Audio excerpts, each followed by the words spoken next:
The Scream Kings are in no way responsible for any encounters with the paranormal, extraterrestrial abductions, eldritch insanity, hauntings, curses, hexes, demonic possessions, cryptozoological sightings, or any loss of sleep that results from listening to this podcast.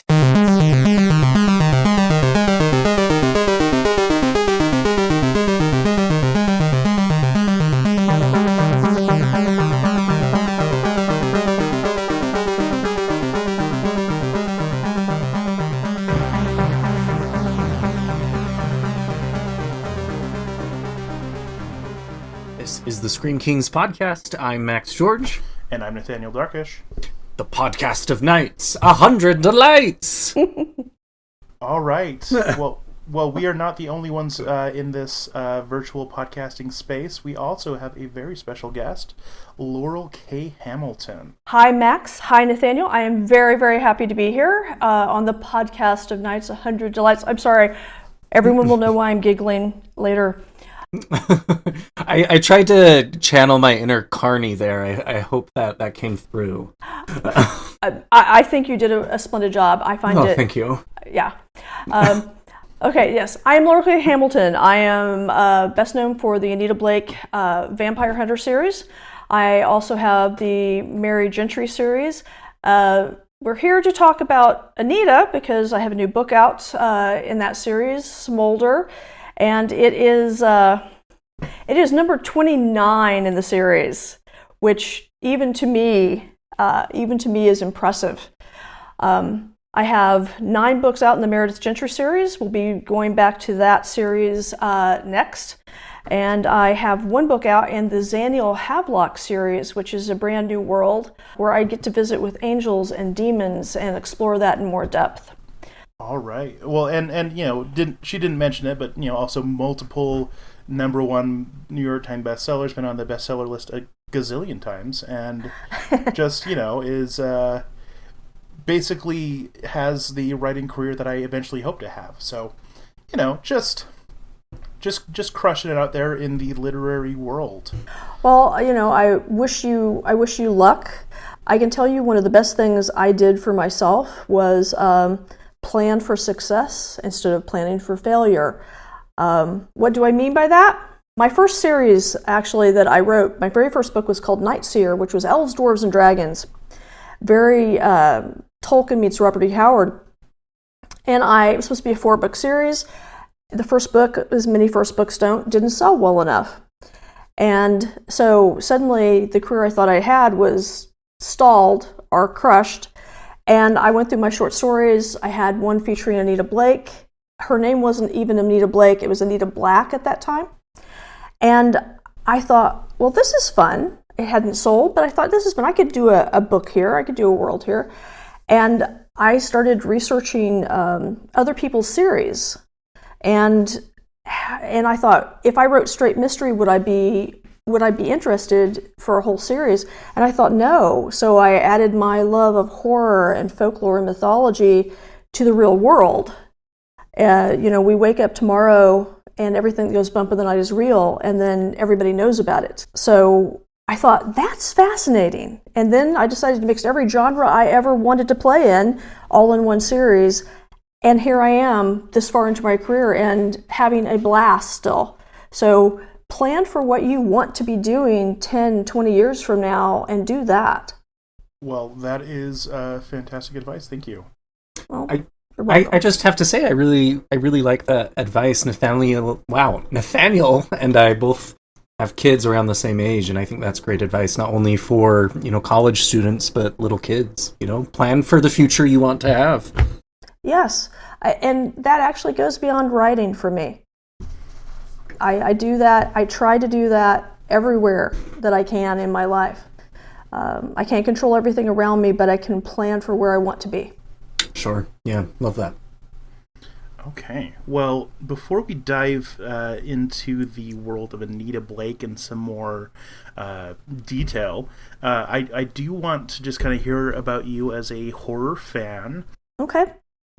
And as we were setting up for the show, you mentioned that you didn't necessarily have a particular favorite horror, but you just kind of have just a general love of horror. So do you just want to kind of talk about kind of how you got into horror and like why you love it? And I don't remember a time I didn't love horror. At age 5, I saw on the TV a commercial for, they were going to do the late creature feature with the original Frankenstein with Boris Karloff. And I was 5 and I wanted to see it. I seriously wanted to see it. And I was making myself obnoxious to my grandmother who raised me. My mother was still alive at that time, but she was working, so I pestered my grandmother all day. And she finally, in exasperation, said that I could watch it if I stayed up by myself and only had one light on. Oh, she put you through the ringer. Oh, you have no idea. She thought I would chicken out, and I didn't. That's awesome. I stayed on the couch with my little light on. And I lasted all the way to the scene where Igor is torturing the monster. And that was too much. For some reason, the fire was too much. So I turned off the light, rushed through the pitch black house, dived into bed high enough over so the monster under the bed couldn't get me.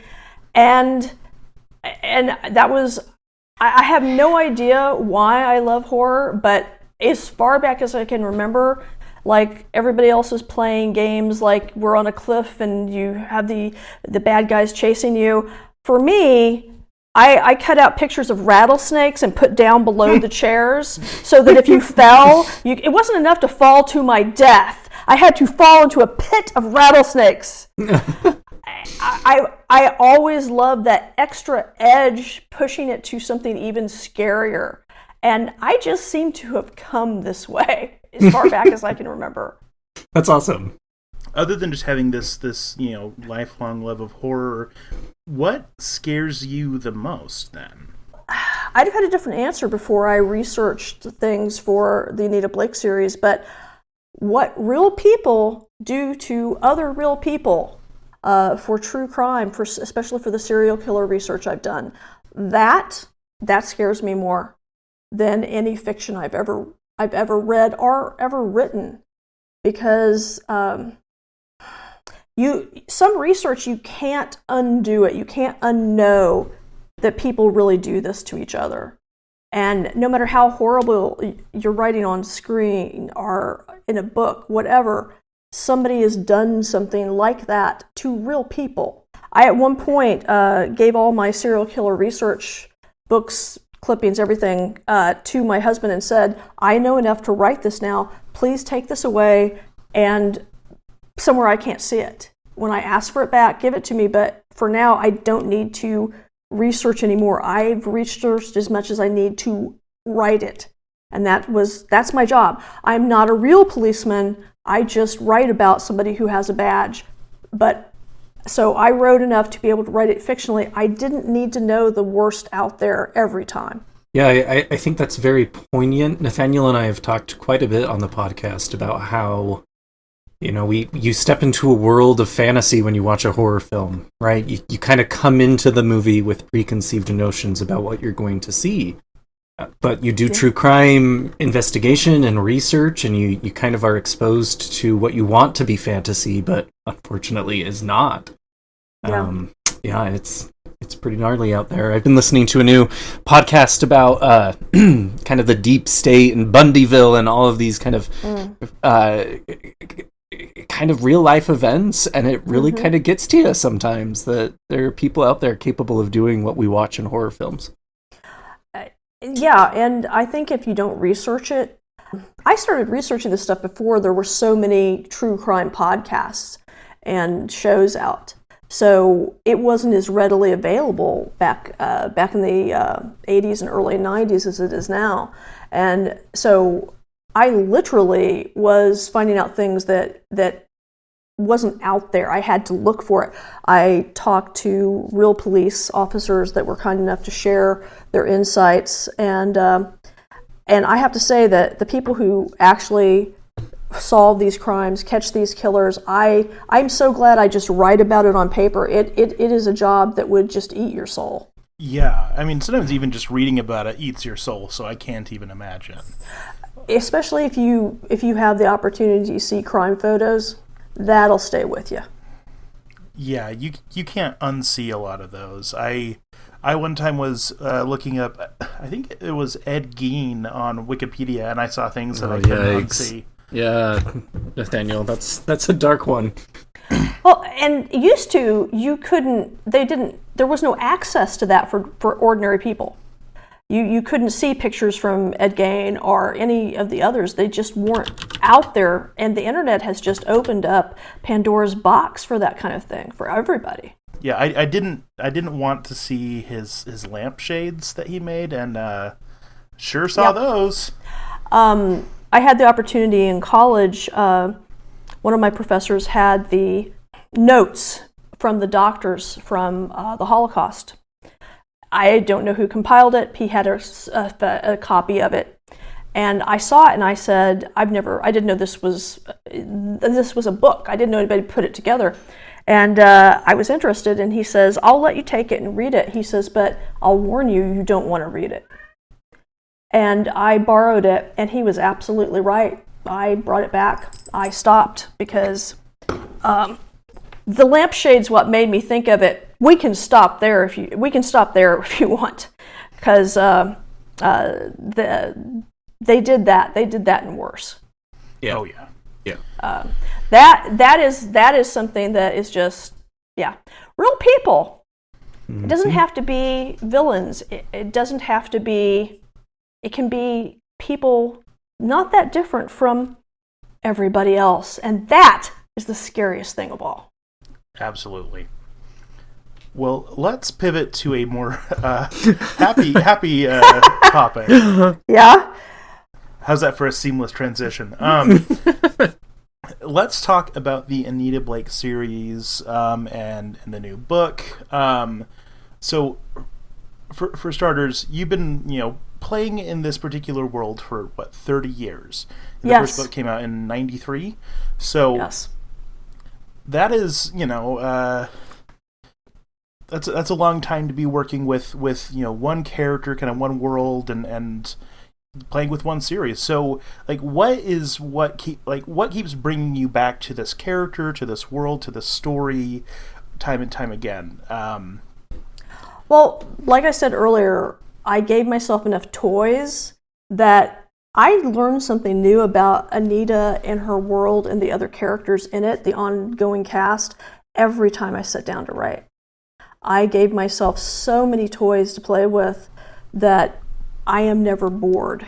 So they've actually become, I call them my imaginary friends. And I say imaginary friends because I used to just say they were my friends because I had written them for so long. But I had people at signings say to me, ask for characters' phone numbers and want to know where the real guilty pleasures, the strip club where the vampires and the shapeshifters get on stage. They wanted to know where the real clubs were, and they wanted the real numbers of my characters. So I came up with the saying that is, if these characters were real and they were really my friends, they would not want me to give out their phone number to strangers, and then the people will go, "Oh, that's true." I'm blessed with being able to create a world and characters that are that real to other people, to my fans. And that's a type of magic. So when we're looking at kind of these elements, I guess, how did you kind of go about making these characters, these like all of these different creatures? You have vampires, you have different kinds of shapeshifters, you have lots and lots of things from folklore and kind of horror tropes and the like. How did you make each of those kind of your own? Well, first of all, I am a biologist. I call myself a non-practicing biologist because I've never earned my living with it, as many people with biology degrees have not. I am one of those as well. It's a great degree, but it's hard to get a job. Indeed. And so I think my science background helps me. For my shapeshifters, I start off with the real animal. I start off with, if I'm researching the were-lions, I get as much as I can on the science. I I'm very, very visual. So I will get calendars or those big picture books with with whatever animal I am putting together for as a shapeshifter, and so I have a visual. What color are their eyes? What shape? Fur color, varieties, anything like that. So I get as much reality into my shapeshifters as I can before I do the fantastical to them. And I also do as much folklore and mythology research on each shapeshifter's culture. Like the werewolves are the Laurell from Greek mythology for the king that was changed to a werewolf for 7 years for angering the Greek gods. And the Ulfric is a word I created. I went to look at etymology of words. So it's Ulf, which is wolf, and Rick, which is King Ulfric. Lupa comes from Latin for wolf. So I do my research not just on the animals, but on the words, the vocabulary, and take all that and then just mix it all together. And here's the interesting thing I do seem to do different than most people that write horror is that I don't set out and think I'm going to create a shapeshifter character. Micah Callahan, Nathaniel Grayson, they're were-leopards, but I don't think of them as were-leopards first. I think of them as Nathaniel Grayson and Micah Callahan first. They happen to be were-leopards, but that's not the primary, that's not all of them. I think sometimes people wanted to create a were animal of some kind or a vampire, and I write vampire characters, but Jean-Claude is Jean-Claude first and a vampire second. The fact that he's immortal and that he has to drink blood and can't be out during the day, those are part of his character, and that happens because he's a vampire, but he's still a person to me first, not a vampire. So yeah, you're not just reducing them to these caricatures of these, creatures from whatever other ways that you see these stories. You really have to. I think that if you're creating a character, it doesn't matter what it is, it always shows. So people first, and then whatever supernatural element is second, even though the supernatural shapes their character. Absolutely, yeah, and I think that even like looking at something like werewolves, yeah, I would say looking at any of the successful like werewolf films, they are characters first and then werewolves second versus oh, it's a monster that's just ravaging a town. Oh, and it happens to maybe be a character that we're supposed to care about. That like it always feels shoehorned in for like the lame werewolf stories, but the good ones, like what comes to mind for me is Ginger Snaps. Mm-hmm. The character is this very developed teenage girl first who has all of these problems and stuff, and then she becomes a werewolf, and it becomes a much more dynamic story. Going all the way back to Lon Chaney Jr. and the Wolfman, you feel his horror at what's become of him, what's happening to him. You feel that he does not want to be the monster, and that he's afraid of the whole process and afraid of himself. That is, I think, what makes the big difference between the ones that have the lasting power, the stories that actually we care about, over any of the it's a B werewolf movie. No one cares.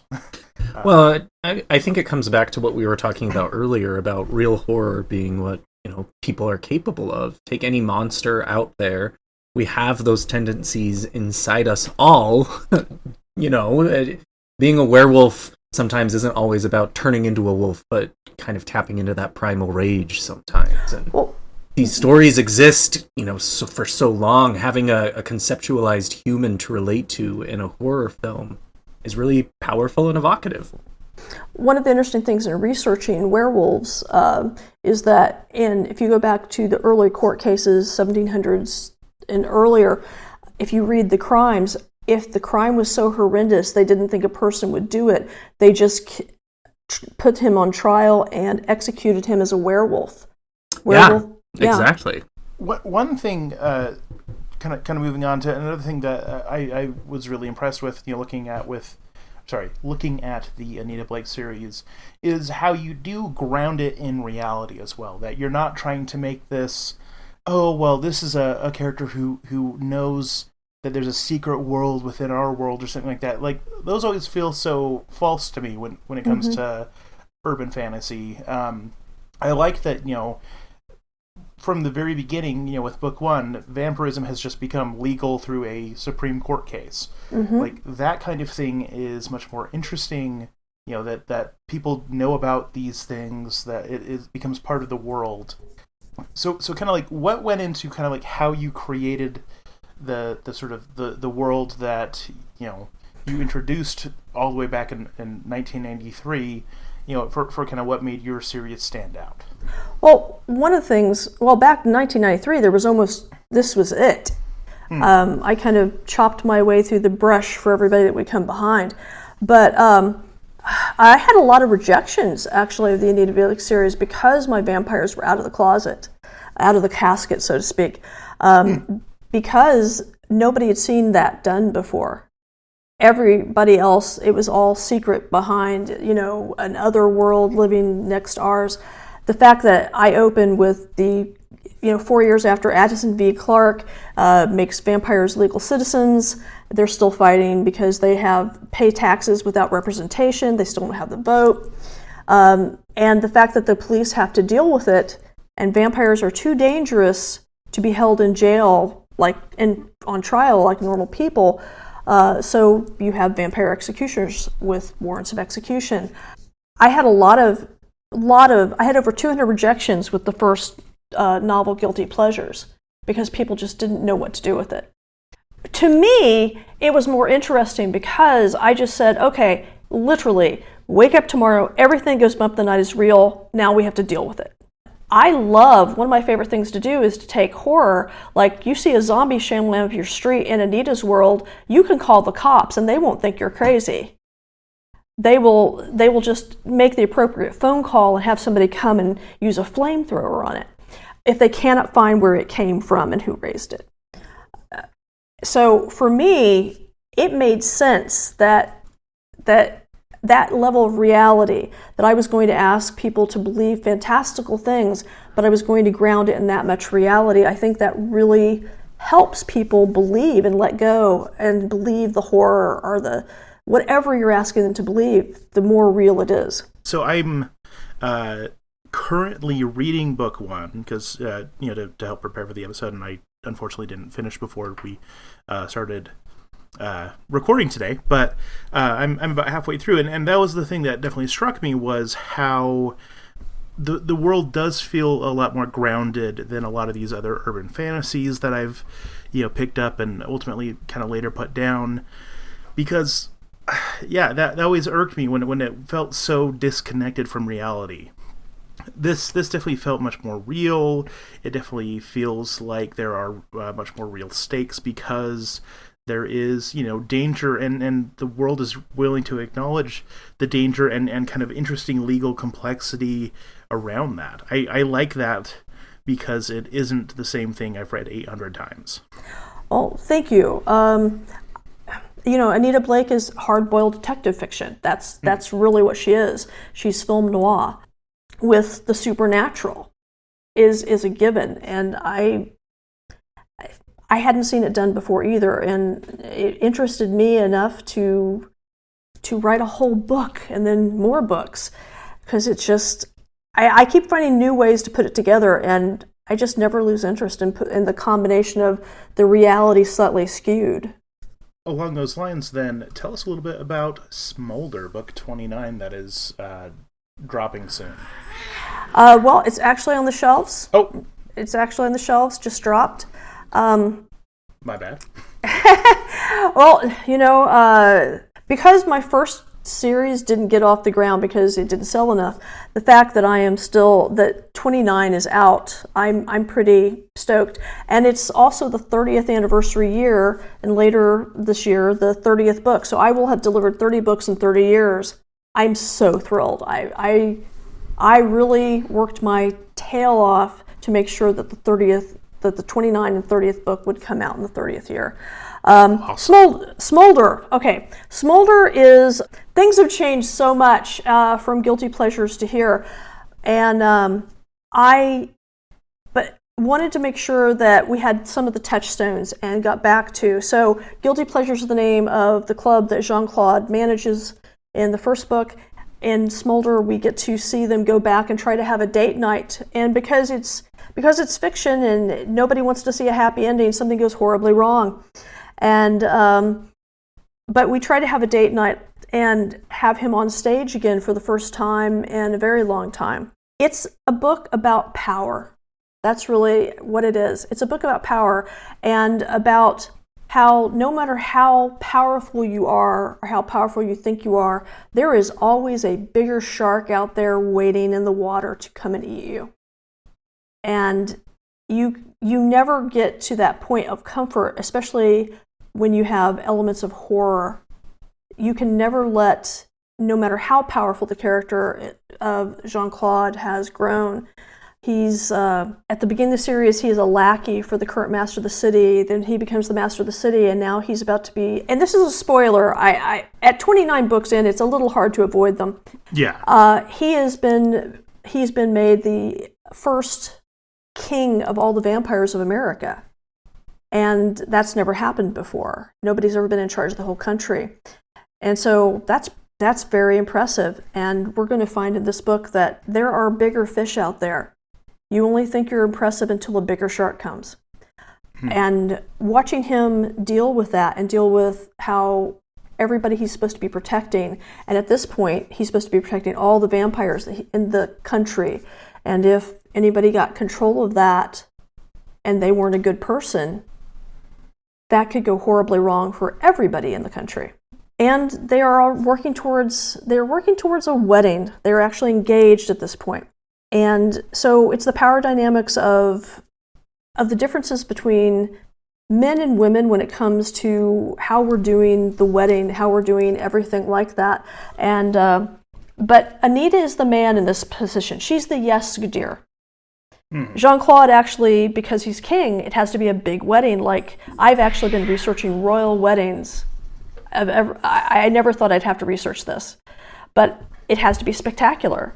And she is overwhelmed by the process, and he's not. So they're couple dynamics. It's about couple dynamics and vampire politics, and we finally get to see some of her family on stage a little, and just how this world has grown and changed, how these characters are grown and changed, and how every time you think you're safe, you're not.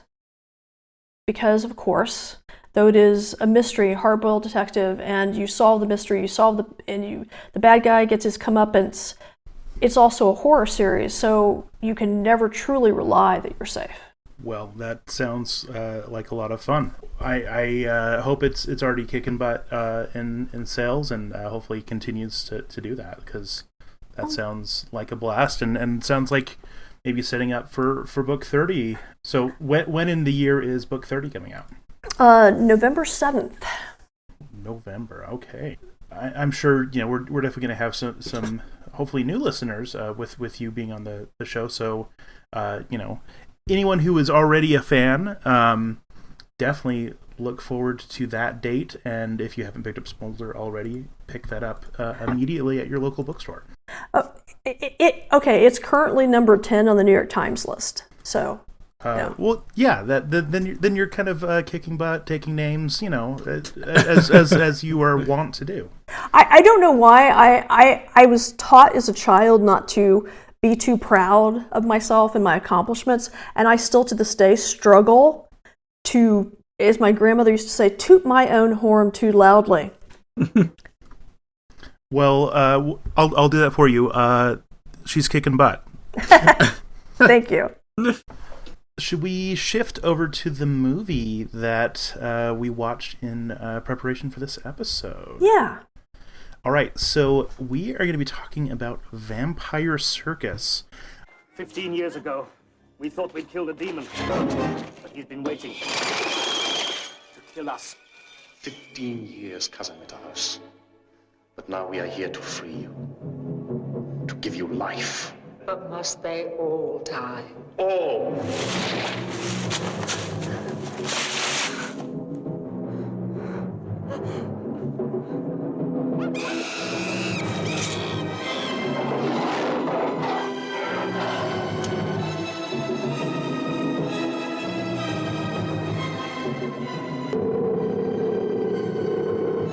I mocked their talk of vampires. I was wrong. I've seen proof, terrifying proof. People have been killed in villages, killed by vampires. None of you will live. Your children will die. A Hammer film made in 1972, directed by Robert Young, written by Judd Kinberg, George Baxt, and Wilbur Stark. And have to say, to my great eternal shame, I think this actually might be the first Hammer film I've seen, which is weird since I have a horror podcast.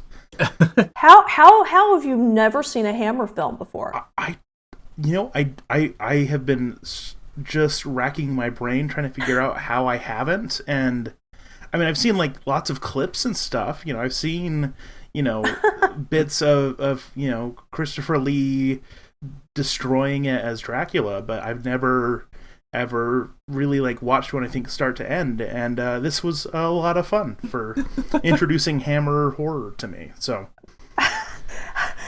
if I'd known you'd never seen a Hammer film, I might have chosen differently. Well, it's fine because I had a great time. Okay, good.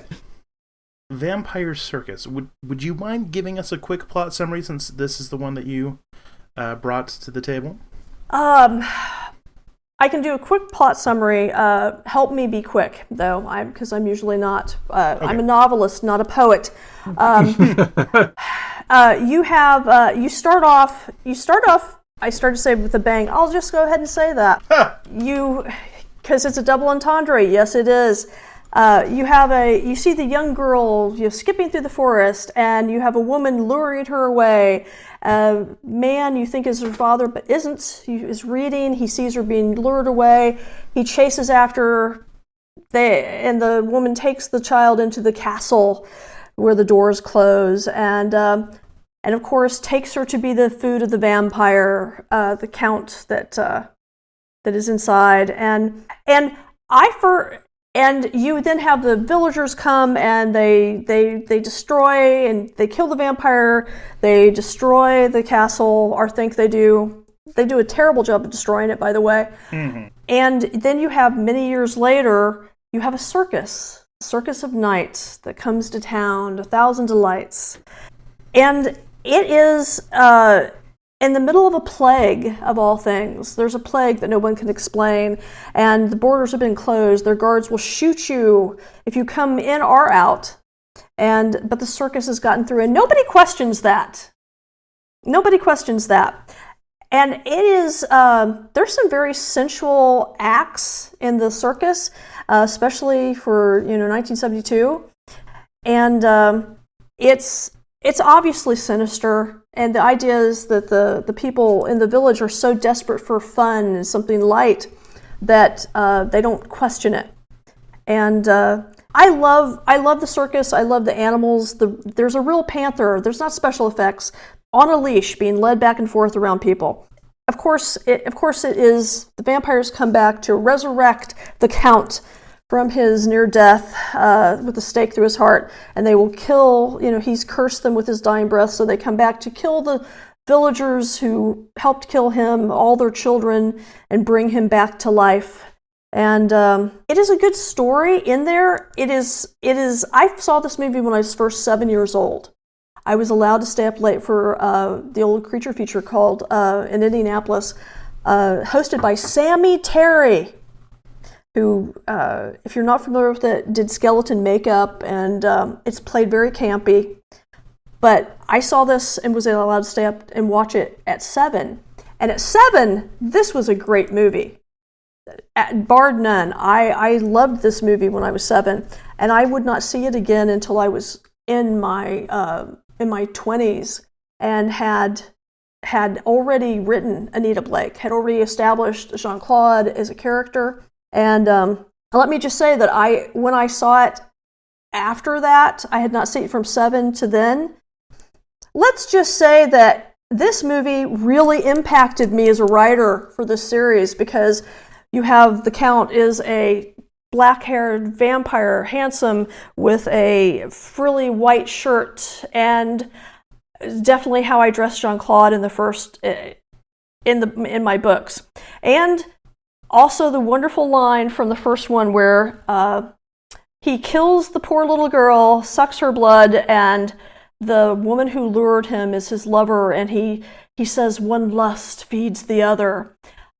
I swear when I was 7, I didn't know there was nudity in this movie. I don't remember the nudity. When I saw it again... They had to have censored that for, for TV.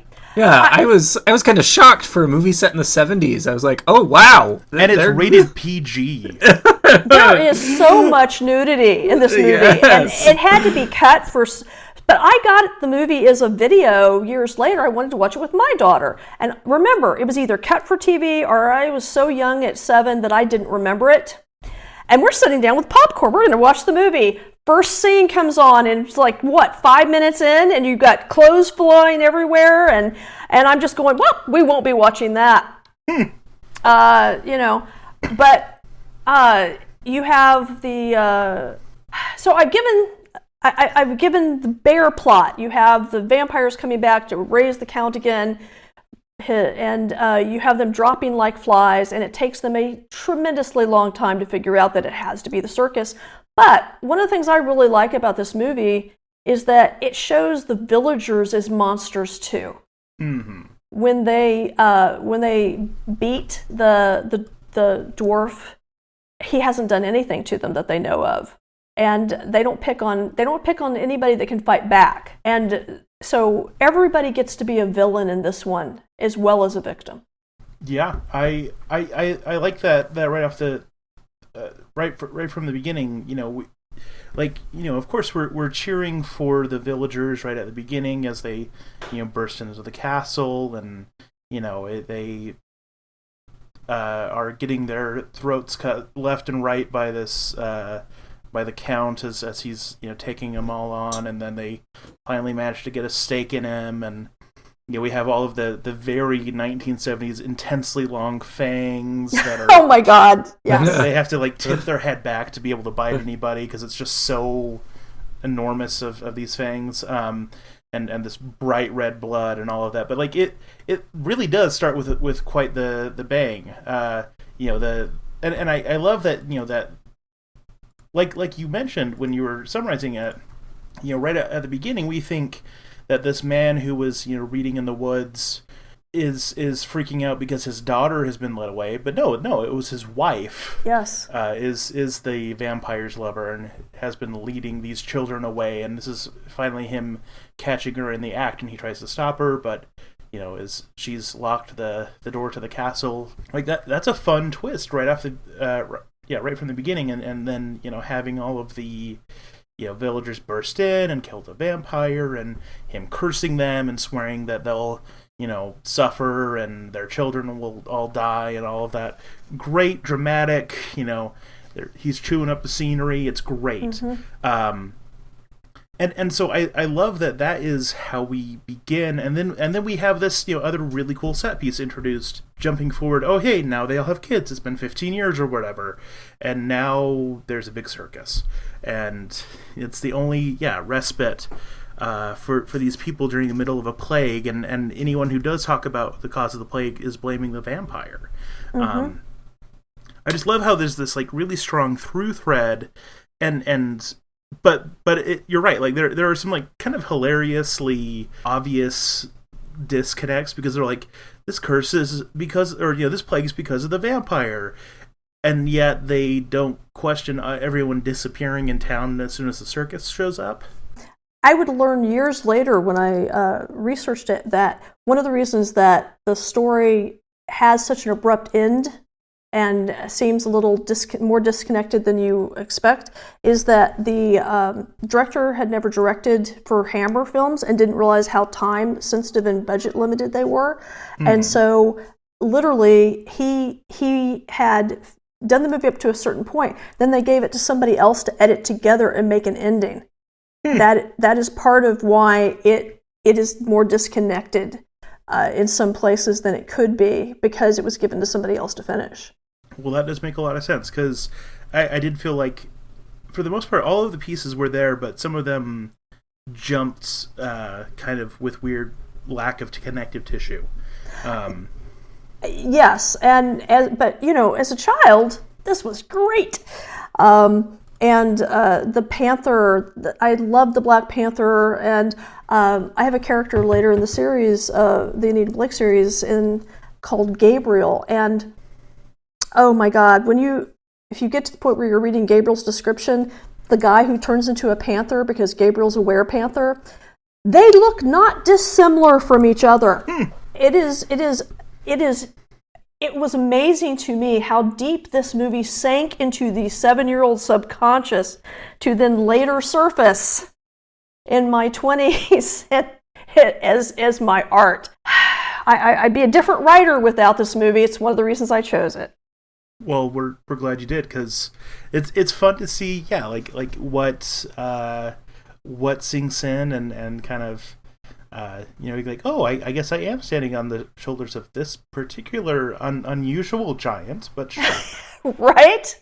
But yeah, like I loved that this movie really did some unusual things with some of the vampire stuff. That we have vampires or maybe other monsters with some of the people in the circus. Yes. Some of them are vampires that are turning into these different animals. Some of them seem to be other creatures that are turning into animals. It's kind of unclear sometimes, but that it does kind of get blurred, and it's not just a vampire movie, right?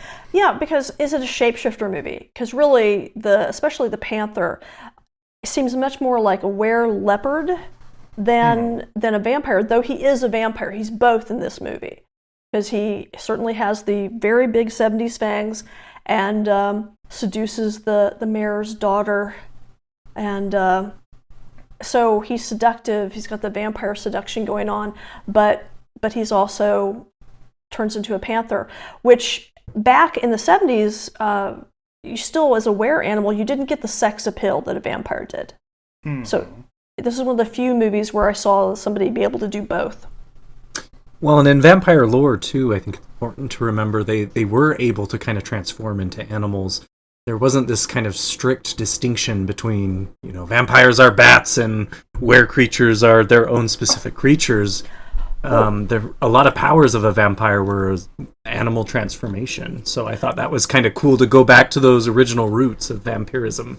I like that a lot too. And also, original lore was that if you were a werewolf in life, when you died and were buried, you could rise again as a vampire. Yeah, the line between these monsters was always very hazy at best. And, even kind of the sort of proto-vampire for most of our modern stuff, Dracula, he summons wolves, he turns into smoke, he turns into a bat, lizard crawls up walls, he does all sorts of cool stuff that we kind of see in this film, and that a lot of those powers kind of get lost over the ages and kind of get distilled down, and so it's fun to see all of them on display here. Yeah, but vampire bats weren't normally associated with vampires. It was only after they discovered vampire bats in the New World in South America that tales of vampire bats came back to Europe. And so I think, I'm not 100% sure, but I think that Dracula was one of the first pieces of fiction to associate vampires with bats. That's my understanding as well. Speaking of the Panther, going back to him, the forest scene where he is in panther mode and just wrecks a whole family. Yep. Very fun. It was very fun because some of the special effects were not the best. Yes, but it still managed to be surprisingly spooky regardless of how much I was laughing at the special effects. It really was. The moment I really appreciated was, I can't remember her name. Was it Emma? The Ellen. Anyway, the Ella. daughter of Anna and the Schoolmaster guy. Regardless, the female protagonist kind of got introduced really late. Yes. stuck in the woods, and there's this scene where she's looking off in the distance, and you see this pair of glowing eyes, and you're kind of assuming it's either one of the vampires or perhaps the panther. Yes. You're not sure, and it slowly approaches. And I kind of realized in that moment, wow, maybe I'm afraid of glowing eyes in the distance, because in 1972, this is creeping me out. It really was. Only to find out it was a pair of boots. And I just thought that was such a clever way to kind of trick the audience into thinking something is not what it seems, which is the whole thing about vampires, right? Yes, and the fact that she found the bodies that had been eviscerated horribly, and she had to hide from the men that were guarding for the plague victims not to be able to cross and would have shot her, and she had to hide among the bodies, and not scream. And then to cap it off with the boots approaching that looked like the eyes. Oh, you think she's going to die right there. Yeah, 100%. 100%. It was great. Yeah, that was probably the coolest scene of the whole movie, honestly. That was maybe the best directing and misdirecting at the same time. But I from the age of 7 to now, I'm sorry, there are other scenes that I would go, no, but that was the most evocative, yes. Well, what are some of the other scenes that you really liked? If you put an animal that is beautiful and can eat me in the film, like the Black Panther, I'm there. I'm good right there. And I always have been attracted to anything that was dangerous, like a predatory animal. As said earlier, I have a biology degree. If I ever die, it will be because I got a chance to pet something I shouldn't have. So for me, anytime the Panther was on, that was what I was watching. I loved the acrobats turning back flawlessly between the bats. They turned to the bats, they turned to the acrobats, and that was, I don't know, that was very smooth, graceful, very sensual. I've got to bring up too, kind of the sensual dance where we saw quite a bit of nudity between one of the acrobats and the snake lady. I'm not quite sure. Or tiger lady. She was supposed to be a tiger.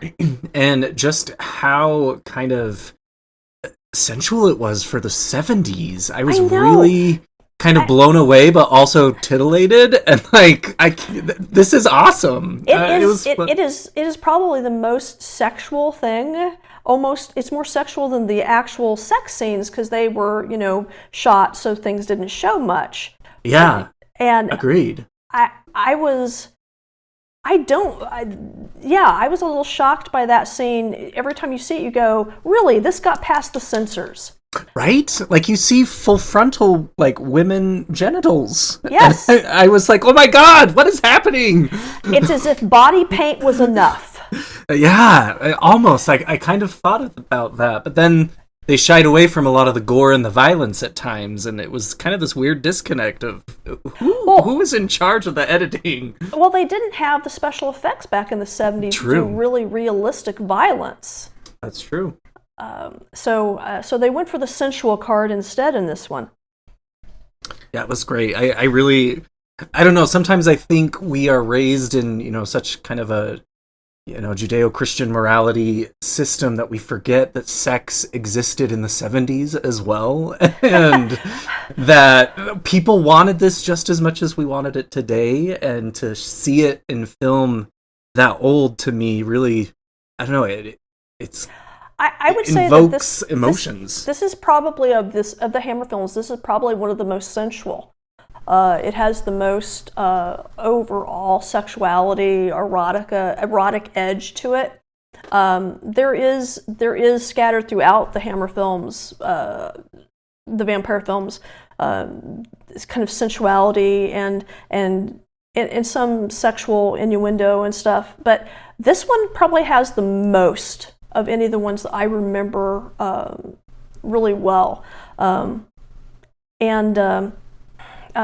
Christopher Lee's Dracula is amazing and always will be, but you always got the feeling that his Dracula was more likely to kill you than seduce you. He did both, but he was always so menacing. And the vampires here in this one, and the were animals and the back and forth, it's very, very sensual. Well, I think that goes back again to a lot of the lore of vampires, in that they are very similar to succubi or incubi. That's where their sex comes from, right? They are seducing creatures, and I think this film really put that in the front. It started with a bang, as we've said a few times. Yes. And it really held on to this idea that vampirism is sexual in nature, but it's also primal, it's also carnal. And where is that line? I don't know. I really enjoyed that. I thought it was shocking almost to see a film this age kind of go that far and cross over that line. Yeah, I agree. But I think literally, I think for whatever reason, you never know, as a child, as a creative, you never know what's going to impact you. And I don't know, the fact that this movie came out so clearly in characters that I would later create, and the sensuality in my books that would come out later. You know, you can't pick and choose what will inspire you. Your subconscious, your muse does that. And I think the fact that this has such a sensual edge to it throughout actually deeply impacted me as a child. I really like that it does play that kind of front and center, because, you know, all of the Universal vampire films, like, you know, maybe they're you know, attractive vampires, but you know they you know, kind of were focusing on the monstrous, and like you said with Lee as Dracula, yeah, he was kind of more menacing. This is, you know, definitely playing the sensuality front and center, which, I mean, has been so tied to a lot of the literature, right? Like, you know, Carmilla before Dracula was a very sensual book. You know, Dracula was very sensual, much more than, you know, pretty much most of the film adaptations of it. Well, I will put forward, though, for sensuality, the Frank Langella Dracula.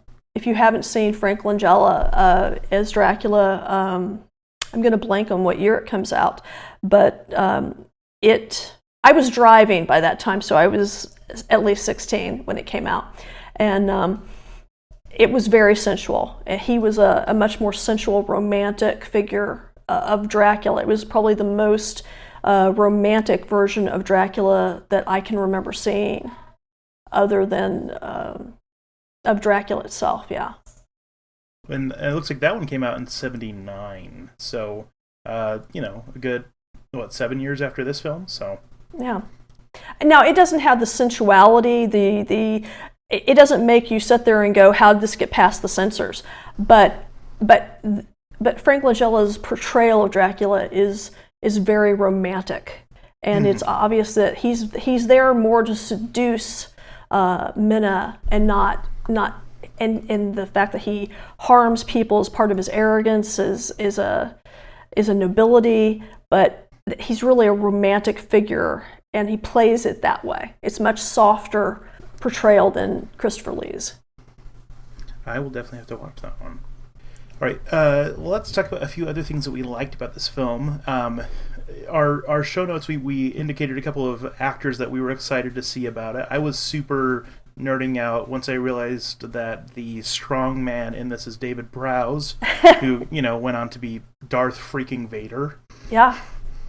And for me, it was Layla, am I pronouncing that? Laylu?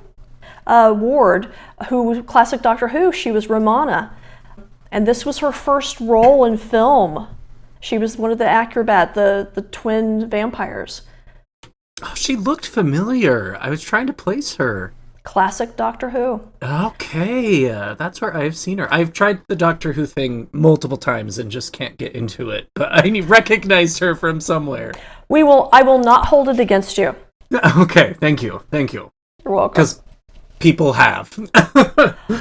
No, everybody has their fandoms and their interests. There's so and as long as we mutually respect each other's fandoms, then Yes. that's okay. I love that. Yeah. Should we maybe shift into a few of the things that we thought maybe we didn't love or disagreed with or perhaps didn't like? Sure. Who wants to start? Well, you go first. I'll jump in. I know Nathaniel wrote down that I felt like at times I wasn't sure what time period we were set in. There wasn't necessarily a defined kind of worldly context. You can kind of piece it together, I think. It's not that difficult, but at times I thought, well, are we in the industrial age? Do they have guns? What's going on here? It just felt a little ambiguous as to what time frame it was at, and as I say that out loud, I wonder if that was intentional. That kind of the story of the vampire is immortal, and it doesn't really matter. It's the threat of the vampire less than the time frame. I'm going to go with that's the costumes that they had and the sets that they had on their budget. Okay, fair. I got a little poetic there, I think. I am absolutely going to vote that. But I thought at the beginning it seems more medieval with the castle and everything. But then the costuming, I agree, that's what they had. But this is actually one of the few vampire films that doesn't seem to be going for either Dracula. If it's not Dracula, it's medieval. It seems to be it seems to be long ago. This actually seemed to be closer to modern era than most of them. Yeah, like maybe late 1700s or something. I mean, they did have the people shooting guns at them as they were getting close. Actually, probably later than that because the guns were much more accurate than the late 1700s guns were. I would say probably mid to late 1800s, supposedly. Maybe even early 1900s, but the costuming really wasn't there. But then this was vaguely European, so costuming changes depending on what country you're in too. And I mean, it could have been 19th century, but in more of a Puritan demographic, right? Like, this is where I think it's kind of hard to be like, oh, that's actually Victorian. It shouldn't be in this movie at all. None of us are fashionistas, perhaps. I have taken a costume design class in college, and I can say there was like at least 6 or 7 time periods represented. Oh yes. I agree that it was just the costumes they had, lowest budget.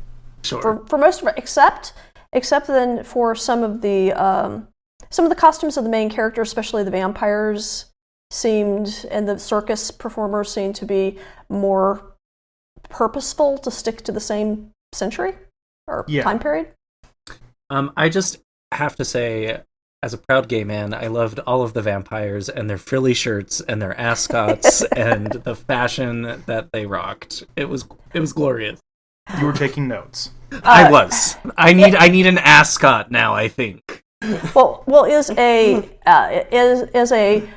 bisexual woman, I approved of everything as well. It was great. I don't know. There's some charm and some magic to the costuming back then, right? And it's, of course, probably because we didn't live back then. But it's just always fun to see and imagine. I think one of the things that makes the vampire in these kinds of movies, it is the costume that seems out, so it's not modern. I think Christopher Lee's, the later movies, they put him up closer to the present, and it was kind of jarring for me to see everybody dressed like modern, or at least the 70s. In Dracula AD 1972 or whatever they called it? I can't remember what they called it on the number, but yeah, something like it. I found it jarring. Yeah, it does feel kind of wrong to put it in that period, at least with Dracula. Did find one thing very funny, how many of the men had very deep plunging necklines to make it really, really easy to stab them right in the heart with a stake. It seemed to be like creating a target, and yet it seemed like their hearts were in their upper stomach, based on where they would actually stick the stakes. Nathaniel, I did not mind the low V-cut shirts on the vampire men at all. I thought it was kind of nice that the men were showing more chest than the women. At least some of the time. There was a lot of nudity, with female nudity in this movie. And every time I don't watch it for a few years, I forget how much female nudity is in this movie. I want to say they went balls to the wall, but I don't think that is appropriate here. That is not appropriate in this. It would be more, ovaries to the wall, but that just doesn't sound right. Yeah, it does not. The violence the violence looks fake in the 70s films, and I know that wasn't just the British censors, though. It was also that, we mentioned it earlier, that they just didn't have the special effects for it. But I think that that's one of the reasons that these kinds of movies are, well, not this movie, the sexual content, but this is not a kid's movie. But No. For the rest of the Christopher Lee Dracula movies, the blood looks fake. Even when the stakes go through, it doesn't look real. So it's almost safe violence. That's a phrase. Yeah, I mean, it looked like red paint, right? And not like deep blood-looking paint. It was just, we have an extra can of red paint that we decorated the Circus trailer with, and we're going to use that. And I think that's fine. It kind of adds a level of camp to the movie. But I do agree with you about it kind of tones down the violence some. You see that splattering out of a vampire and you think, oh, okay, this is fake. And I think that if I had been a child in the same era as just 10 years later, that the level of violence would have been too realistic and might have been much more disturbing. Yeah, a lot of the films, right on its tail are going to be much more viscerally upsetting. I mean, Alien came out 7 years after this? That is a whole different ball game. I mean, that's disturbing even if I don't know if you guys ever got to see that in Aliens in a theater with people, but I have seen Alien in a theater and it was a delight. Because the audience's reaction in reaction to the scares is part of the fun if you've seen the movie before. Absolutely. The chestburster scene was one of my favorite things to have ever seen, in a theater with an audience. And of course, everyone there had seen it a million times, but we were all just, still screaming and having a great time. It would be interesting to ask people that actually got to see this in a theater, because I was seeing it at home on a TV. If people thought this level of horror, if they reacted to it more like we do, the more graphic horror that we have now, the more graphic violence, did people react to the blood as if it was campy? Or did people see it, since they hadn't seen more visceral horror on stage or on screen, did they react to it more like we react to our violence in films now? Well, I'm curious too, that brings up a really good point about kind of the idea of camp, and how do you define camp in a certain age compared to other ages? You just kind of blew my mind here, Laurel. A camp to me now it's more than just kind of B-movie fun. It's this idea of what was scary in a time period versus what's scary in modern day, and where that intersection lies. And we would almost have to interview people who saw it in the theaters. And it wouldn't just stop here. I mean, this is a whole book. This is a whole book thesis. Our its own podcast, the idea of our changing views of what is horror, what is violence on screen. And as we push the envelope now modern horror, it is, I actually asked first responders that I'd asked for other things. I sometimes will throw in other questions as I come up with them. And I asked them, I said, some of the more modern movies, I said, how real do the injuries look? How real is it? And they said, real enough that some of them can't watch those movies because it triggers them. Mm-hmm. And So, but if you're sitting in this theater watching this in the 70s, would you see that as violence? Would you react to it like it's not camp but violence? Well, and it's interesting too, I think, because, when I watched it, a film in the 70s, the sex was very, jarring to me. Like, oh, wow, they're doing sex stuff in the 70s. How dare they? But the violence was so campy and silly, it didn't faze me at all. And what does that say about kind of our culture now? Is sex still so taboo that even if we have movies like Evil Dead and The Strangers that indicate this extreme level of violence, that we're so desensitized to violence, but sex is still jarring? I don't know. You blew my mind. Well, thank you. It's one of my specialties. But I can speak to part of that, and it is Americans have a very odd worldview about sex. My books in Italy, touring in France, and the French and the Italians both asked me why I didn't have sex on stage earlier in my books. I had sensuality, but not actual sex. That Anita was not a modern woman, they said in Rome, one of the reporters, because she waited so long to have sex on stage in the books. And here in America, I was getting in trouble with just too much sensuality, even before we actually crossed that great divide to actual, consummated sex. So it's an American attitude that we're okay here with violence that bothers. It's the violence in my books that bothered my European readers more. Well, you and I will be developing a master thesis after this with our biology degrees about the theory of camp and how it pertains to modern age. A very biological discussion. And does it say? What does it? We have two theses now. And what does it say? What does it say about America that we are so okay with violence, but sex still startles us? Yeah. You've really kind of put a lot in my brain to think about. It's the best kind of interviews we have on this podcast. Thank you very much. You're very welcome. Deep thoughts lead to good places. Well, sorry, Nathaniel, we just went on a tangent there. Do you want to pull us back into what we didn't like about this film? Well, I just will mention one thing that I thought was a really weird choice in the movie.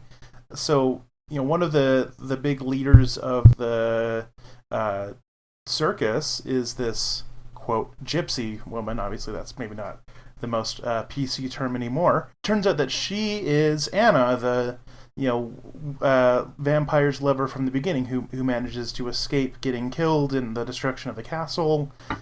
And so they just have her physically transform back into her, when the obvious choice is just to be oh yeah, she was the body paint dancer. I don't know, I was pretty sure that was going to be the reveal, and then it wasn't, and then they just oh, she transformed back to how she looked before, and it was just a really weird choice. I actually thought that she was just Anna but older, and then they have her absolutely transform at the end, so that it's almost a shape shift, like the animals shape-shifting into bats or shape-shifting into were-leopards. And I guess if you can shape-shift into a whole animal from a person to an animal back and forth, that the idea that you could change your physical appearance just as a person shouldn't be that big a stretch, but it did seem like a weird choice. Especially because I'm pretty sure she was the one who did the dancing as the body paint dancer lady. I don't know. That I don't know. I didn't look at the credits for that. Yeah, I'm not seeing anyone else listed on IMDb, but yeah, I think it was the same, and so it's just it almost seemed like they had two of her at the same time on the screen at one part, as she's watching the dance go on with all of the crowd, and I don't know, it just got kind of weirdly convoluted for no reason. We never really see it's true, we never see the tiger dancer out of her makeup, I don't think. Yeah, and so it just seemed like the obvious choice that they just kind of instead went with a bad transition effect instead. speaking of effects, the gore effects were a really weirdly mixed bag. You know, we mentioned the blood, but like, you know, they have someone get burned alive, they have people torn apart by animals, and like, while it's happening, it looks pretty campy. But then, like, after the fact, like, some of those effects actually looked kind of cool. And so I just thought it was weird that it was such a weirdly inconsistent thing, you know, that we have, you know, someone burned alive who looks kind of grody. And, you know, we have these kind of cool, you know, torn apart people look actually half decent for the most part. But then, you know, we have it just, you know, in stark contrast to these bright red bursts of blood and all of that. It felt like maybe they had two different special effects teams going on at the same time. Well, I don't know about that, but I know that budget considerations were helped make this movie what it is. So it may just be that they didn't have the money. They had the money to do eviscerated people killed in the forest pretty well, more scary, but maybe they didn't have the budget to do the other as well. I'm not sure on that. But as somebody who watched a lot of horror movies in the 70s, a lot of them all had this bright red blood just kind of thrown on. That was actually pretty common. Yeah, it definitely has been something I've seen, and it always does throw me off. It's just like, oh, that's very Technicolor blood. But, you know, like it is definitely a, you know, thing that you just kind of have to accept with any movie with blood in the 1970s, especially. It was, I started to say, I don't know, late 80s or mid 80s when you started to get more realistic blood and gore. Truly realistic. That was the start of it, I think. Yeah. Yeah, a little bit of late 70s again with, you know, things like Alien or Texas Chainsaw Massacre, but yeah, it kind of definitely became more mainstream with, you know, John Carpenter and Wes Craven and all of them, you know, kind of bringing a little bit more of a more realistic edge to the horror. Any other stuff that we wanted to bring up as far as things that maybe didn't quite land for us as well? All I want to say is Anton, the main protagonist, the boy of the mayor, was a weenie. He drove me nuts. I'm sorry. Is he the mayor's son? Oh, was he the mayor? Oh, yeah. The doctor's son. Oh, yeah, doctor's son. He's doctor's son. Yes. Yeah. The actor who plays Anton also was a lot of the actors played with Hammer. They were like studio players. So there's another movie that I am blanking on the title of where he plays, it's a secret reveal, but he's the son of a lady running a girls' school, and there's a serial killer there. That is actually a chilling, a more, there's no camp that I remember in this movie. It's actually one of the scarier, just pure scary movies for Hammer. There's no vampires in it. It's not a monster movie. It's a serial killer movie. And I'm blanking on the title. But the actor who played Anton is in it. And he is not a weenie in this one. In that one. The House That Screamed, maybe? Maybe. We're all on IMDb going, what was that? Yeah, right. But that one actually held up. This one has not aged as well. When I was 7, it was terrifying. In my 20s, the sexuality was going, well, I didn't remember that. I think it's The House That Screamed. Yeah, so something about a headmistress in a secluded yes, school. Yes, that's it. I recommend you watch that. The actor that plays Anton actually does a very good job of, and it's one of the few ones that I know of for Hammer that doesn't have any traditional monsters in it.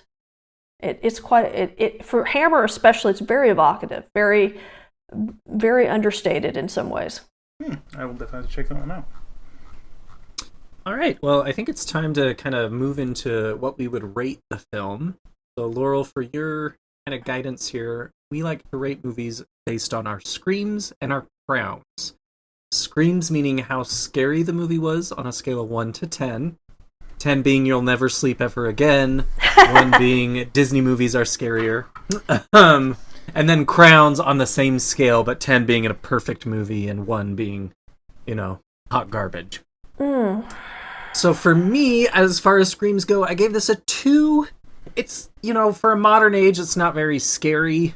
We have things like the Evil Dead sequel coming out in a few weeks. It just unfortunately is fallen behind a few of the scary aspects of the world, which is nothing against it. Nathaniel, how about you? I'd give it a 3. I feel like some of the stuff out in the woods worked for me pretty well, though, I could watch this and definitely roll over and fall asleep without any without any wandering nervous thoughts. I'd say a 3 for me for as an adult. As a child, this was a much scarier movie. Yeah. You guys give yours on the crowns first for you. Well, I can go first with crowns. I had a lot of fun watching this. Like, yes, there are a lot of flaws that we've kind of pointed out, but as a whole, like, I had a really fun time watching this movie. It had a lot stronger plot than I ever expected from just the title, and really enjoyed it. So I gave it a 7 out of 10. I was a little bit more harsh in my review. I gave it a 5. I watched it today, actually. I had a very good time. I don't know if I had as a good time. I did not know about the Darth Vader actor nor the Doctor Who, so maybe I missed out on that aha moment. It was a good movie. And I'll leave it at that. A 5. I'm going to give it an 8. Part of that's nostalgia for me. Part of that is that, it's still an enjoyable movie. You can still sit there and watch it all the way through as many times as I've seen it, and I still enjoy it. I still pick up different things. I have to say that from the moment I saw it as an adult and having not seen it from 7 to in my 20s, almost 30, it is still like, I don't know whether to put my hand up over my eyes and go, oh my God, I can't believe that this stayed in my head and spilled out on my series to this degree. It certainly had an incredible impact on me as a little girl, and so for me, it's an 8. And I'm just not gonna. I cannot take away the nostalgia and the audacity of the sensuality and sexuality in this one. I don't remember any other Hammer film having this level of it. Well, let's move on to how we have all been staying spooky. And I can kind of kick us off. So the way I've been staying spooky recently is I just reread the book Lovecraft Country by Matt Ruff. I've probably talked about this many times on the podcast before because it's one of my all-time favorite horror novels, but I had to give it a reread because the sequel just barely came out, called The Destroyer of Worlds, and I couldn't remember what plot points were from the book versus the TV show, and so I had to reread it so I could actually have even a remote chance of remembering what was going on exactly in the book before I picked up the sequel. And still, total 10 out of 10 banger. Highly recommend to anyone. For me, I just finished reading Patient Zero by Jonathan Mayberry. It's the first in his Joe Ledger series. And I found that he does that wonderful thing that I like to do in my own writing, which is you have humor or sarcasm, and then the next bit you hit with something horrible and horrifying. So it's a double blow. So he does a really good mix of that. And some of the horror in this, I don't want to give it away because part of the plot is trying to figure out how it happened or what's happening exactly, and I don't want to give it away. So there's some moments that are really terrifying because of the technology used and how close it is to reality. So I give this a 10 out of 10, and the highest praise I have the second book in this series waiting for me to read, which is I think it's the Dragon Laboratory.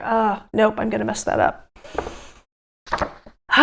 Should have made a note, But I have the second book in the series. So Patient Zero by Jonathan Mayberry, 10 out of 10. Excellent. And I watched, last horror movie I watched was We Have a Ghost. Oh, I've been wanting to watch that one. Yeah, is it good? You'd recommend? I would recommend it. It's not very scary, but it's not meant to be. They've done something very clever, or at least I think it's clever. We talked about camp versus horror earlier. There is some camp in it, but it's not accidental, and it's not going for camp. It is, I don't want to give it away because there's some surprises in there, and if I finish this explanation, I think it will give something away, and I don't want to. I'd rather let you guys watch the movie and figure it out. But I would really recommend it. I would say for horror, it's an 8 to a 9. For emotional depth, it's a 10. For some of the performances, definitely a 10. And they did some really clever things with the traditional ghost and modern society and some of the commentary on it. So for that, definitely a 10 out of 10. Okay, awesome. Definitely going to have to cue that up, maybe after this episode is done. Jumping back to Jonathan Mayberry's writing real quick, have you read any of his other stuff? I have. In fact, I was privileged to have him do a short story for the anthology I put together with Will McCaskey, my co-editor, called Fantastic Hope. He did a short story for that, and it was actually a Joe Ledger short story. And what made me go, well, I have to read all those. I have to read more of that. Awesome. So yeah. Yeah, I've read his Pine Deep trilogy, and all three of those are just some of my favorite horror novels of the last decade. So it's on my list, but he may be one of the few writers that's more prolific than I am. I can't keep up. He does churn them out fast. Yeah, well, if you're going to read anything by him, once you're done with the Joe Ledger books, I think they're actually technically in the same universe. But yeah, the Pine Deep books are so freaking good. Okay.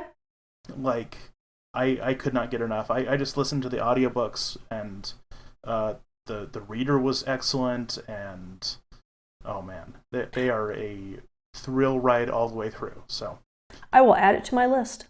As you should. It's so fun. I'll tell him you said that. He'll love it. He'll love knowing that. Well, and also just maybe to tell him if he ever wants to talk on a podcast, I will talk his ear off. I will absolutely do that. Hooray! See, I love these connections that we make. We have a new friend. That friend has friends. There we go. Mm-hmm. Yeah. Anyway, Max, how are you staying creepy or spooky? There we go. Spooky. I know the language of our own podcast. In one regard, the last horror movie I watched was called Consecration. It was out in theaters. You can just rent it on Amazon now. It's kind of a twist on the Nun story, where you have kind of this female protagonist who goes to this convent because her brother died there after converting to the religion. And things kind of happen. They go back and forth, and the demon is revealed. I'm a sucker for demonology, so I was really into this. And they kind of do a Saint Maud vibe, where the demon isn't actually a demon. It's more the religiosity of the content that is the horror. The ending kind of falls apart, but I would definitely recommend if you want kind of a modern horror to watch. It was really good. It kept my interest. Are you looking forward then to the Pope's Exorcist? Oh my gosh, yes. Figured if you like demonology, I figured you would be. Yes, if it has demons, the more demons, the better for me.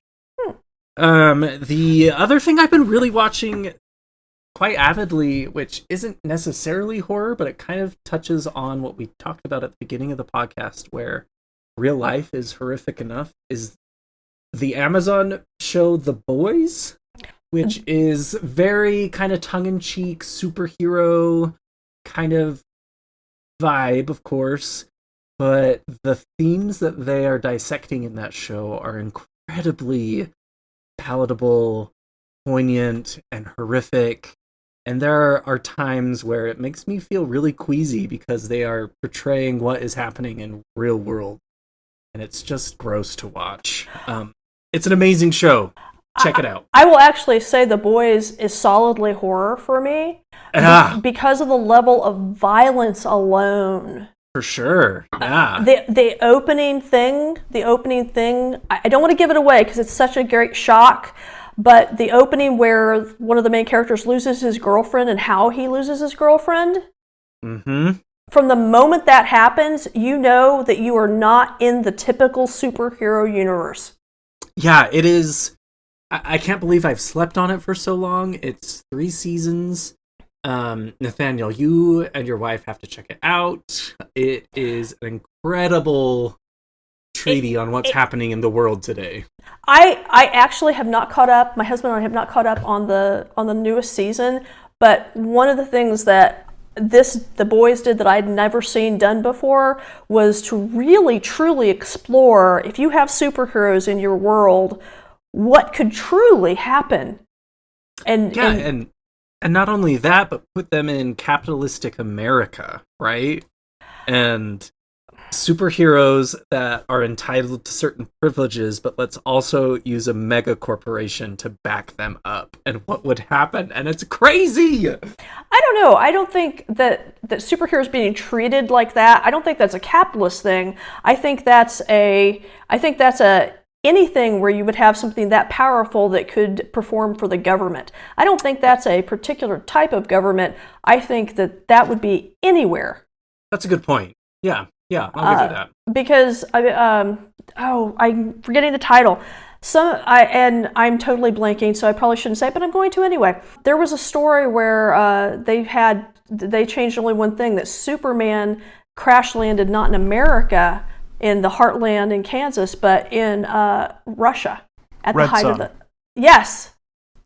I thought that was a chilling and very just fascinating how just where you land in the world on this planet would change things. Yeah. Yeah, I quite enjoy that one as well, and it's really weird cheering for Lex Luthor the whole time as the American patriot who is trying to take down Superman. But I just thought it was an incredibly clever take on it. Yeah, I really have long loved anything with heroes that give us an interesting twist on it. I've read some of The Boys. I haven't watched the show, but I did read some of the comics. And oof. It is pretty brutal. I mean, it is brutal. I remember I'm not usually that bothered by gore. I mean, I don't sit there and go gasp and whatever. The Boys, the very opening of it, had several moments in the first few episodes that made us both go, yeah, it's just like, I can't believe they did that, and I can't believe they showed it on screen. It reminds me a little bit of Watchmen. Nathaniel, if you love The Watchmen so much, it's very much in that same vein. I think in 2023 they can do a little bit more than what they did in Watchmen, but yeah. But Watchmen was it had its moments, but it was frustrating in some of the things that were missed in the movie. Sure. But the Boys pulls no punches on the violence at all. So be warned. Be warned. It's great and it's wonderful, but it is shockingly violent. And not just the violent; it's pretty sexual too. I mean, there were some moments where I was like, "Oh wow, what are they doing?" There are some yeah, that's true. I don't want to give it away. Because some of the things are obvious sexism, and it's a way of using fantasy to talk about hard subjects. Yes. But I thought, nope, I'll give it away, because I thought some of the things they did later in the first series were more subtle and turning it around on the other male superhero in a way that you don't see coming. Yeah. I don't want to say more because I don't want to give it away. Nathaniel, go and watch. We'll do another episode with Laurel about it all. I would be happy to come on and discuss the first season. Perfect. I haven't gotten. I'm not caught up. Well, now you have homework. No. I have a book to finish edit. I am sitting with the copyrighted manuscript of the November book, Slay, on my desk. Nothing. I don't do nothing new till I finish watch that. See, this is the dedication that I need to begin to give to myself. And it is giving it to yourself. That is exactly what it is. You owe yourself so many pages. You owe yourself to write your stories, because nobody else will ever write your stories, because you are unique. Your viewpoint is unique. How you'll take even the most cliche horror idea or fantasy idea, your take on it will be unique because it's you. So you owe it to yourself, absolutely. See now I just I'm also just being renewed in my dedication to do that. See, wins all around on this episode. Absolutely. All right. Well, I think we've kind of covered all of our major bases here. Do you want to let people know where they can find you online, and maybe re-plug Smolder one more time so people don't forget to go pick up a copy immediately after listening to this episode? I appreciate that. Yes, you can find me online at my own website, Laurell K. Hamilton, LKH at laurellkhamilton.com. I'm so sorry. I am LK Hamilton on Twitter, and I am LKH_official on Instagram, and I believe also on Facebook. I'm also on Twitter. And so out there online for everybody to ask questions of and contact. And also Smolder, the latest Anita Blake novel, has come out with vampires and family drama and politics, but of the kinder, gentle vampire politics where, it's a threat to the world, but it's more fun and people are dressing better and just having a better time than any news you will be watching anytime soon. I'm sorry, when I really very much, when I write and when you guys read what I write, I want you to be immersed and having a good time and maybe leave all the reality away from yourself for a while. I think we all need more of that. So Smolder, and you should be able to pick it up online or bookstores, any of the bookstores around you. All right. Well, I think that wraps things up. So, one last thought is just to stay spooky. Need even more Scream Kings? Here's our obligatory shameless social media plug. Follow us on Twitter or Instagram at ScreamKingsPod. You could also email us at screamkingspodcast@gmail.com. Help us reach a wider audience of horror fans by leaving a review on iTunes or by sharing a link on social media. You can also support the show by going to patreon.com/ScreamKings. Stay spooky.